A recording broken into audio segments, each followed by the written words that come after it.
In this lecture, I will be discussing the future of the global economy after the financial and economic crisis in the 21st century.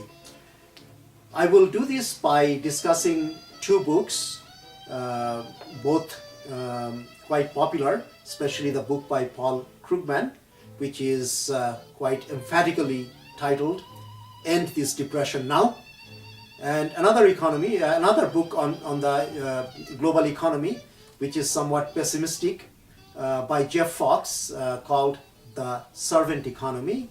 Then I will put this in the context of some of my own research and draw some conclusions for the future of our global economy. Most importantly, my analysis will point toward what Abraham Lincoln called the need for disenthralling of the American and European leaders and citizens from many modernist and imperialist illusions. The story of the recent crisis has already been told many times, yet no one has put the case for fiscal policy measures more forcefully than Paul Krugman. After reading his book from cover to cover, one has to agree with Krugman's assessment.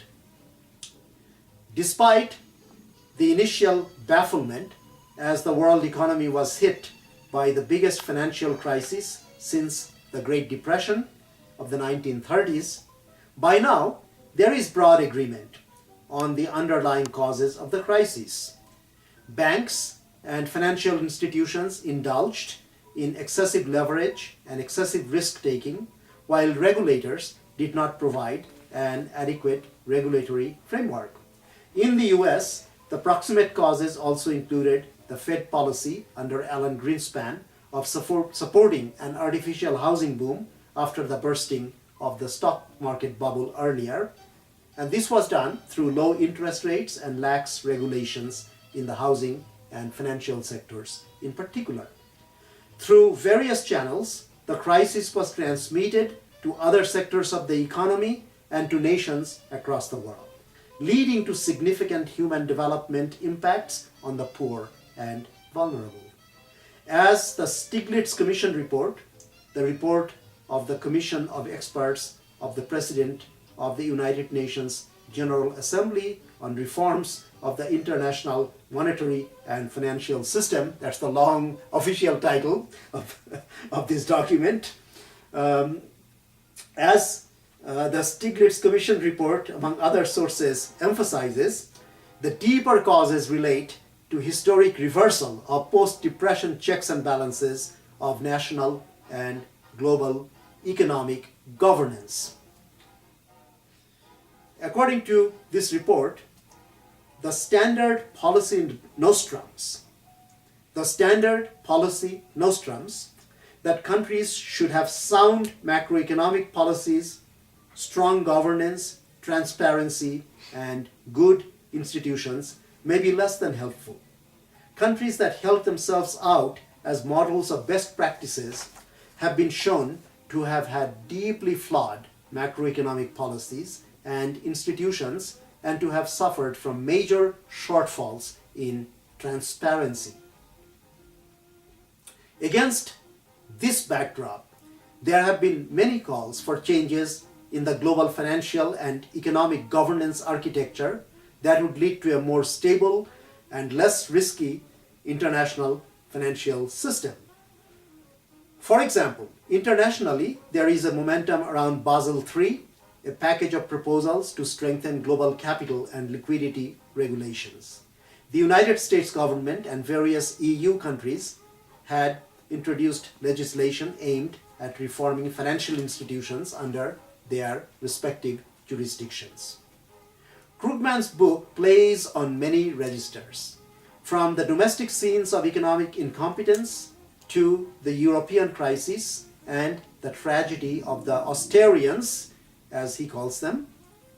Krugman has deftly welded together the policy mistakes and tentativeness of Obama's moves with the tragedy in Europe. In 13 beautifully written chapters, with a postscript, the book covers a vast amount of actual research and critical scholarship. As a great neo-Keynesian political economic theorist who has written about many contemporary issues, Krugman demonstrates his grasp of the theoretical mistakes along with his mastery of empirical details. The contemporary economic and political historical scholarship displayed in these pages have great theoretical reach and depth as well. As Krugman himself explains, describing both his research and impressing us with his humanity. So here we are, more than 4 years after the US economy first entered recession, and although the recession may have ended, the depression has not. Tens of millions of our fellow citizens are suffering vast hardship. The future prospects of today's young people are being eroded with each passing month, and all of it is unnecessary. For the fact is that we have both the knowledge and the tools to get out of this depression.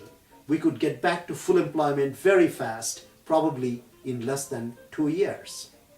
All that is blocking recovery is a lack of intellectual clarity and political will.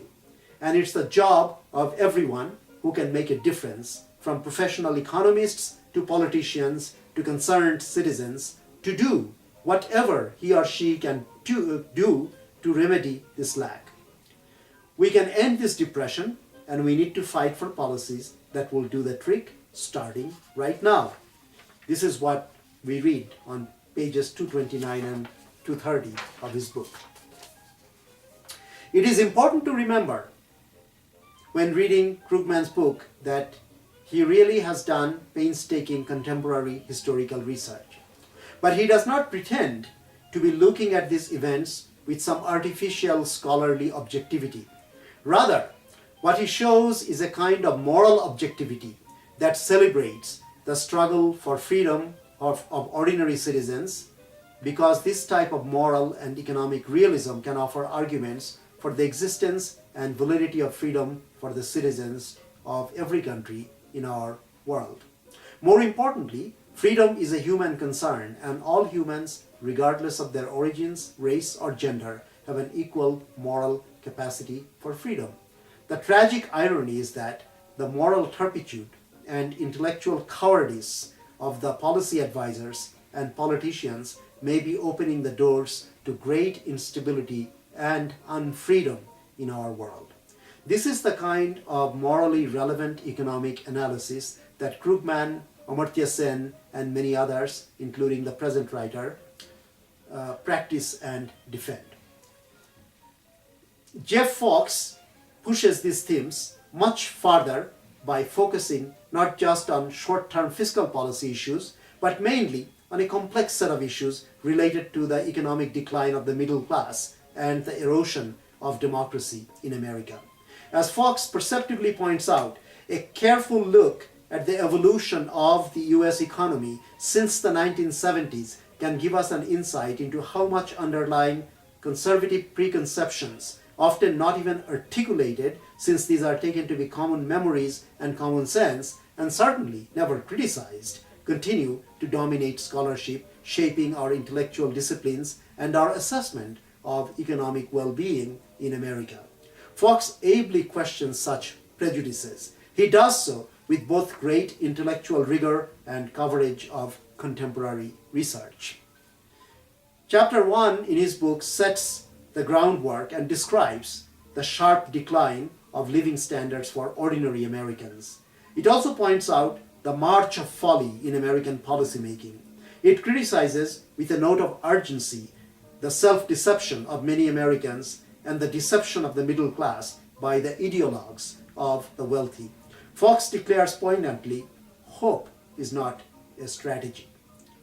The succeeding chapters lead the reader through the history of the erosion of the economic cushion for the middle class.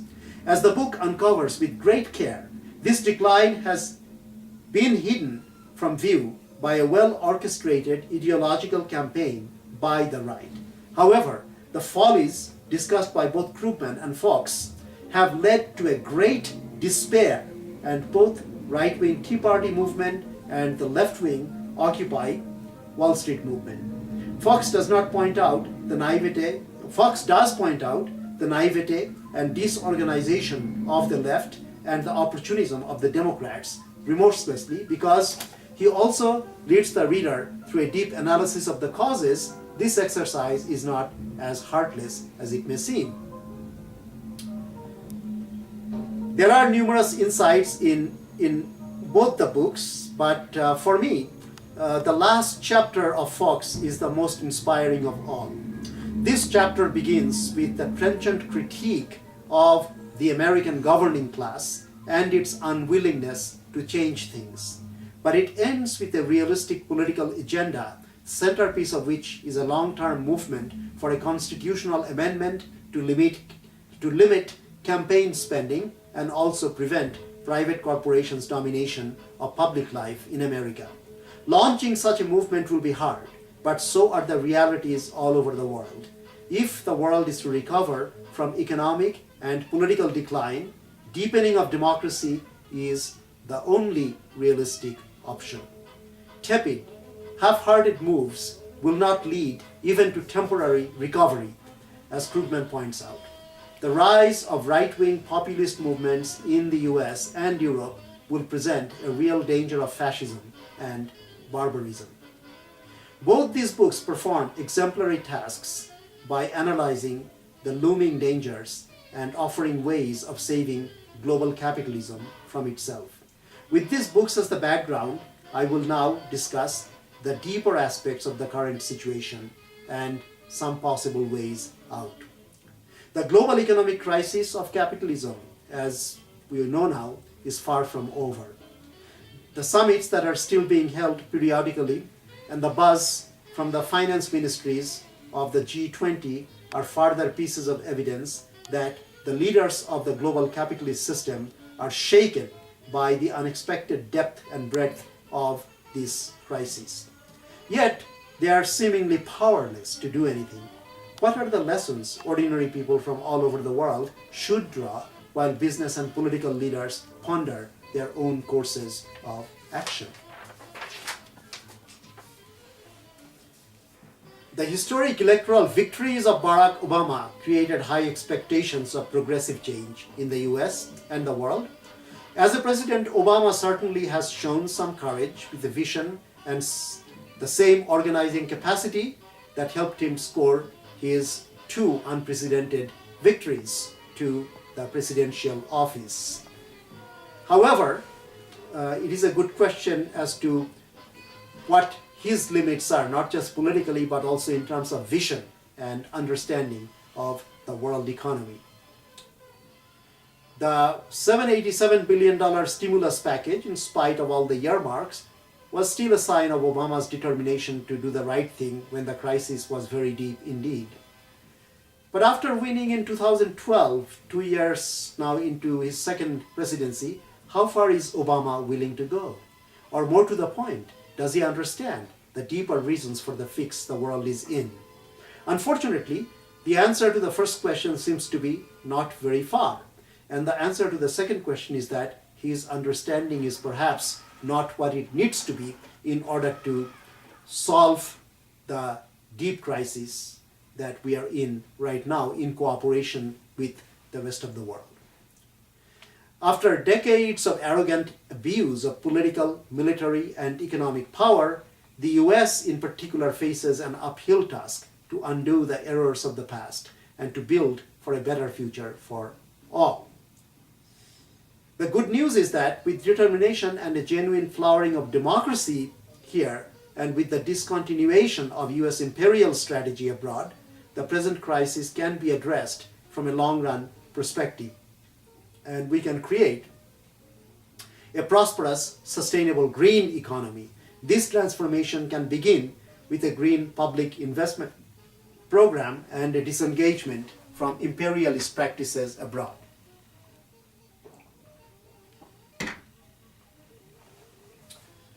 It is important to realize that the roots of the crisis lie in the rampant play of the free market forces that were unleashed long before the Bush administration started to carry out its particularly open attack on the US working class, along with irresponsible financial liberalization. Of course, the misadventures in Iraq and Afghanistan, together with the failures of the neoconservative agenda, make the policies of the Bush administration in retrospect stand out as truly and arrogantly misconceived. But the Clinton administration that preceded the Bush administration also did not stand in the way of dismantling the remaining financial safeguards from the New Deal era.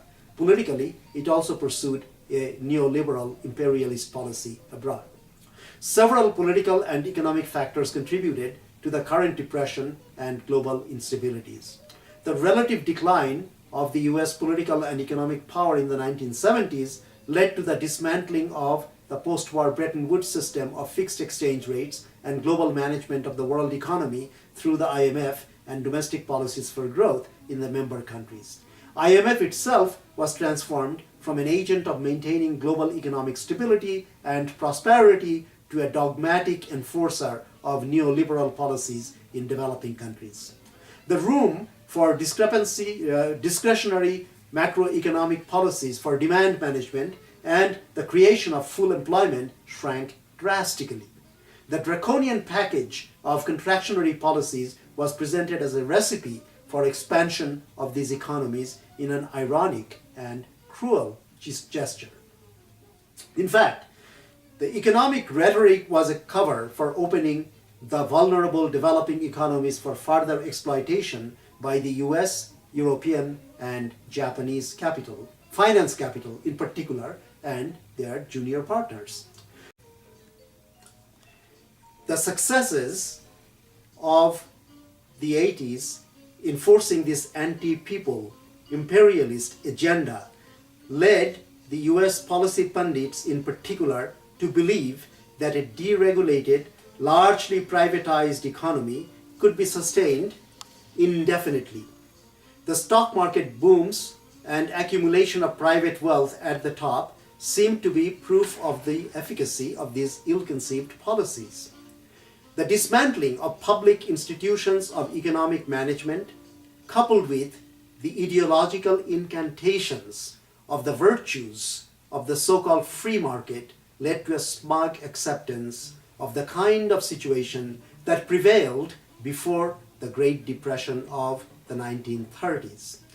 Alan Greenspan's gamble of easy money policy by the Fed to save the real estate market in the US from collapsing eventually resulted in the subprime debacle.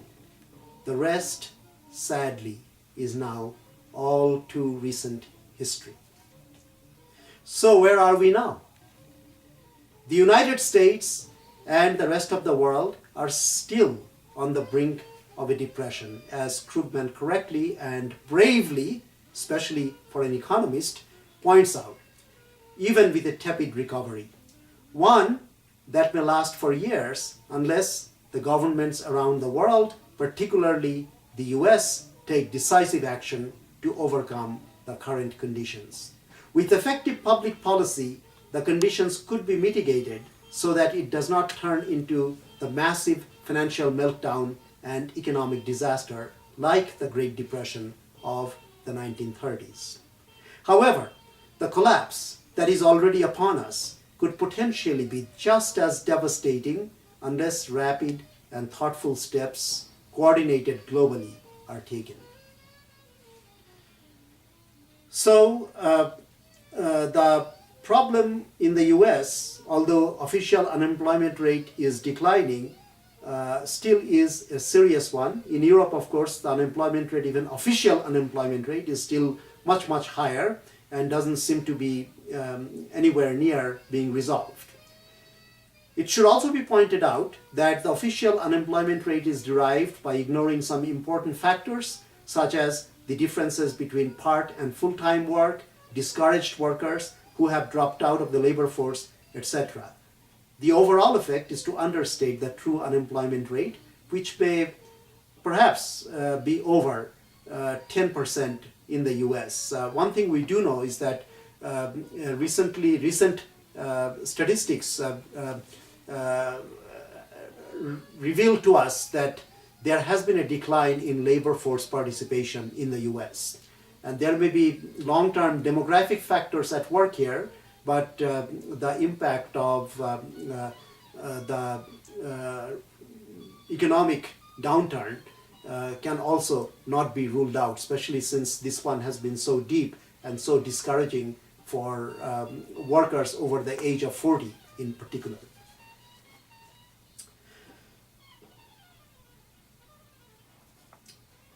So depression really means, if we want to use a homely metaphor, that the economy is stuck in a ditch that cannot get out on its own powers. Therefore, without public intervention, the economy is unable to begin the process of expansion. Japan, the second largest economy in the world in the 1980s and 1990s, was in this condition for roughly 12 years. Some people would say that it is still not completely out from the ditch. If the United States falls into the same type of crisis, it will affect not just its own economy, but the world economy will be in great danger as well. This is because the US market for imports and its huge trade deficits keep the world economy growing in this age of globalization. At the same time, the global imbalances are putting the pressure on dollar to be devalued at some point, although because of the global depression and the search for safety, dollar may appreciate in the short run. In the medium to long run, this of course puts those countries financing the US budget and trade deficits in an awkward position. They stand to lose a great deal of the value of their dollar-denominated assets if a dollar crisis materializes. For many economists, it is really not a question of if, but when. Although nobody knows with certainty whether an even deeper global depression will happen if nothing much is done in a coordinated fashion, the consequences of waiting to find out could be horrendous for everyone. When the US economy corrects for its excesses, it is always the innocents who are led to the slaughter first. Even if the odds are small that the worst will happen, and in this case the odds have been increasing, it seems reckless to gamble. Taking strong measures now would save both the US and the world economy from a possible meltdown. A depression can be read as a market signal of a dysfunctional economy that requires fundamental restructuring. Japan learned this the hard way. In the present case, such a signal may be flashing the need for deep changes both in the economic system in the US and the world economy. Surely, it is not too soon for us to ask what might be wrong at a deep structural level and how to correct things before it gets much worse. To put it bluntly, what was underway in 2008 was a brutal unwinding of the delusional optimism that reigned during the 1990s and the first 6 years of this century. Excesses like the hyper bubble in financial assets and real estate that led investors and companies to wildly overvalue their prospects for future returns. The stock market bubble was the most obvious expression of excess, but not the most serious dimension, I would argue. In an era of internet fantasies and collective self-delusion, business sectors and their financiers over-invested on a grand scale and generally used borrowed money to do so. That is, they built too many factories, shopping centers, and office buildings, creating more productive capacity than even the credit fuel demand in the marketplace could possibly absorb. Consumers indulged in their own version of wishful thinking, borrowing heavily to keep on buying, hoping the good times would last long enough to bail them out. This legacy of accumulated excesses lies across the American economy like a thick miasma.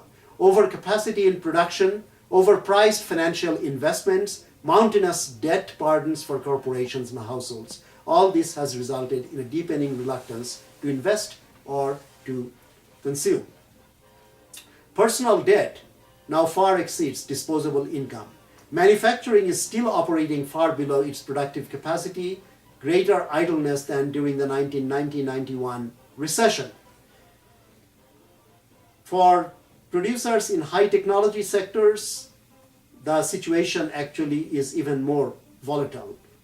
Given that we export much of our high technology products to other countries, a global recession or depression will mean that those sectors will find it much harder to recover. The broader meaning of deflation, however, is that assets of almost every kind, from financial investments and real estate to manufactured goods and commodities, are revalued downwards steadily. This is only the inevitable correction for the falsely optimistic upward asset valuations during the boom years.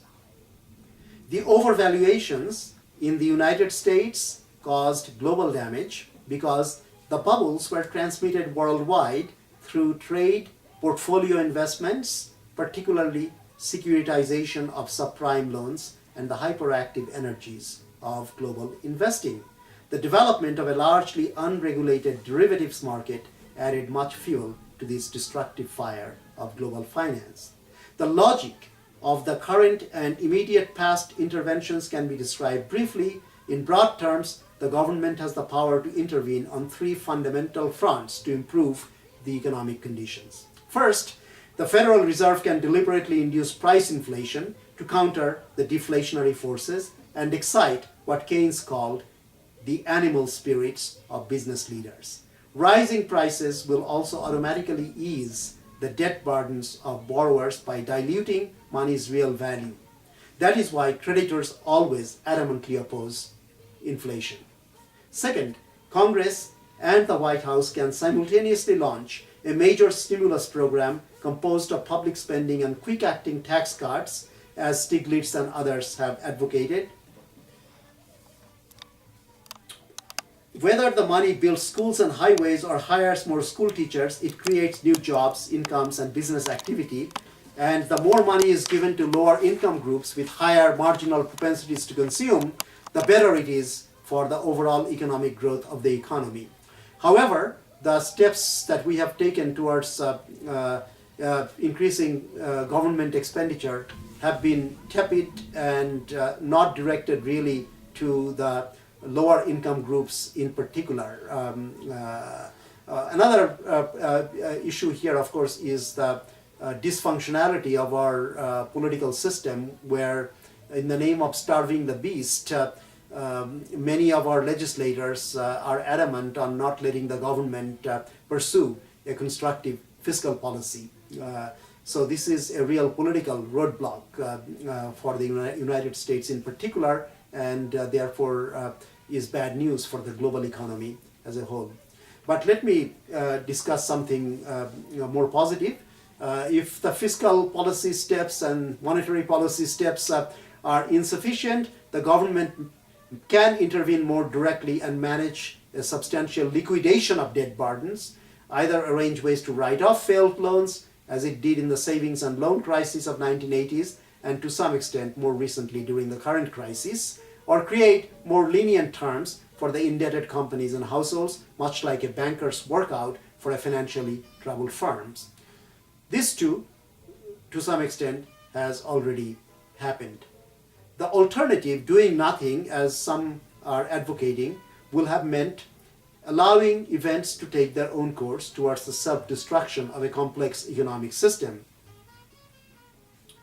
And this ultimately is a counsel of despair. As John Maynard Keynes explained in the 30s, the government can get the money moving again by borrowing idle wealth from the private sector and spending it or distributing it to taxpayers. The Fed can also inject new money into the system. This may result in further spending, a multiplier effect, but it may also lead to speculation. And in case of the US, it seems that quite a bit of that is already happening. The bottom line is that jump-starting a $15 trillion economy is far from easy.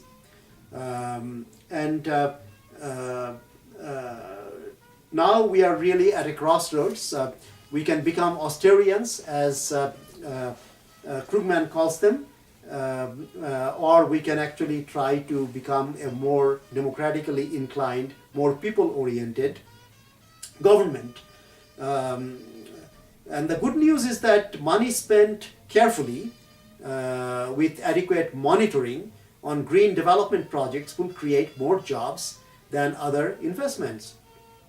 By using a roughly assembled, I should emphasize the word roughly, by using a roughly assembled social accounting matrix for the US, I estimated that more than 22 jobs will be created by spending an extra $1 million on green public investment projects. By contrast, even progressive non-military projects at best create approximately 15 new jobs per $1 million expenditure. Of course, military-industrial complex creates even fewer jobs, fewer than 10 for every $1 million of added expenditures. So we need to think about this more seriously than we have done in the past, and we need to think really quite seriously about reducing the mountainous debt burdens on families and businesses. And to be perfectly frank, much more needs to be done to help the ordinary people. Rescuing the big players while allowing others to drown has been the conventional approach in recent decades. And this has been defended most recently by Timothy Geithner in his widely advertised book. But a lively political debate in our country might inspire broader remedies that are more equitable and also more effective. Just as the Savings and Loan Association bailout about 2 decades ago aided major financial players, government could create a resolution trust corporations for people, an agency that supervises debt workouts for households, gives them more time to catch up with mortgage and credit card payments, and imposes these relaxed terms on the financial industry, with government guarantees against failure. That would represent stimulus with a democratic purpose. So far, we have seen one sector after another line up for emergency bailouts, and the government picking winners and losers, defending politically influential elements of the status quo in the name of protecting the soundness of the system. A progressive economic policy package means facing up to some long suppressed truths. Several successive US regimes have championed a corporate-led globalization, which has been good for the US multinationals, but not for the general public. Therefore, the even larger reality is that the crisis of the US economy signals the need for a deep restructuring of globalization as well. The globalized system the United States, Europe, and Japan launched and protected throughout the Cold War approaches its own reckoning with the dilemma of too many factories and not enough buyers. Escaping this condition will require difficult diplomacy, but the risks are historic in dimension. The global trading system disintegrated after 1929 as worldwide depression led nations to protect their own producers and markets from foreign competitors. And a major outcome politically in 1930s was the rise of fascism. A cooperative solution today requires that leading nations must join to launch worldwide stimulating policies. The fundamental solution, however, involves the kind of moderating reforms advocated by democratic social justice activists worldwide, rules to rebalance the system and genuinely promote wages as well as output, financial terms that give developing countries more time and space to seek their own distinctive economic strategies, plus new institutions of governance that are truly equitable and democratic, instead of defending the interests of giant corporations. That's a very tall order for statesmanship in a world presently governed by mostly small-minded politicians. Meanwhile, the economic dysfunction in the American system involves many other contentious questions, including the overbearing scale of certain dominant enterprises and our campaign financing rules. The gathering evidence also suggests that the mass consumption economy that has flourished since World War II may need fundamental restructuring as well because of climate change, global warming, and other looming ecological crises. Solving this problem will also launch us on the path of sustainable development. The present condition is, needless to say, related to the gross and growing income and wealth inequalities of the past few decades. But the long-term investment demand for many commodities may also not be there when we have already built too many shopping centers selling cheap imports from China and other low-cost production centers. We have also built too many jails, big houses for the rich, and golf courses. This is the time to start investing in solutions to the problems the country has long neglected. There are many economic opportunities. For example, we can invest in the energy technologies and industrial transformations required for the post-hydrocarbons age of ecologically sustainable prosperity. We can invest in healthcare and transportation and production systems to deliver safe, healthy food. We can invest in the smaller, more nimble farms run on cooperative stakeholder governance principles and thus prepared to do things differently. We can and must invest in people, the human development that begins with children at a very early age and good schooling for all at all levels of education. These and other investment opportunities are where the future jobs and higher social returns will be seen. The people focused on maintaining vested interests and privileges are naturally resisting such shifts in purpose and deploy their political muscle to block any promising departures. But a fundamental restructuring, at least, would open the way to think of a new world. The old world is dying, and if we wait too long, we will die with it. So I think it is time to think about all these issues clearly and take firm political steps at all levels, from the below in particular. So what is it that we citizens of the world can do? I think we can do our own bit by getting involved at all levels, whatever levels are possible for us. Many professionals give advice, policy advice, and engage in conversations and debates. I think we need to present more clearly and more articulately the progressive point of view that is for global common good. And this is something that requires both vision and courage. And important as economic steps are, without a clear understanding of the domestic political forces and the international political situation, nothing fundamentally progressive can be achieved. We must understand what forces are impeding progress towards a prosperous and free global system that can work for the benefit of all. We must also understand what the organizational challenges are for the progressive forces and how to meet these challenges from now on. An economist like me can offer economic analysis along the above lines, but it is also the task of progressive sociologists, political scientists, anthropologists even, to further engage the citizens in a dialogue as to what kind of democratic politics at the grassroots level will be necessary for transforming the current administration in this country and governments all over the world into genuinely democratic regimes. In this country, we can look back to the 1930s in particular, when the US was a much deeper democracy than it is today, and much was done, especially during the first FDR administration, which one could even argue led to the subsequent prosperity after the war.